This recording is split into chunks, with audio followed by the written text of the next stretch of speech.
বিষয়ে সাধারণ শিক্ষার্থী নামে আদতে এখানে সাধারণ শিক্ষার্থীদের কোনো অস্তিত্ব নাই। বিশেষ একটি ছাত্র সংগঠন যারা 5ই আগস্টের আগে তাদের আন্দোলন পরিচয় দেওয়ার মতো সাহস ছিল না, তারা 5ই আগস্ট পরবর্তী সময়ে শিক্ষা প্রতিষ্ঠানগুলোর গণতান্ত্রিক পরিবেশ নষ্ট করার জন্য ইন্টেনশনালি এই মবক্রেসি তৈরি করতেছিল।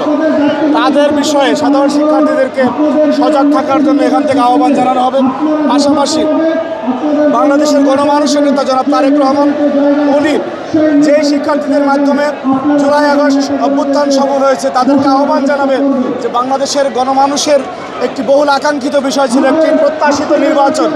সেই নির্বাচনটিকে ইন্টেনশনালি ভঙ্গুর করার জন্য, নির্বাচনকে নৎসাৎ করার জন্য ৭১-এর পরাজিত শক্তি বাংলাদেশে নির্বাচনের পরিবেশ নেই বলে একটি হাইপ তুলে নির্বাচনকে বিলম্বিত করতে চাচ্ছে এবং তারাও দেশের বিভিন্ন জায়গায় মবক্রেসি তৈরি করে নির্বাচনের পরিবেশ নষ্ট করতে যাচ্ছে। সেই বিষয়ে গণমানুষের নেতা জনাব তারেক রহমান তিনি বার্তা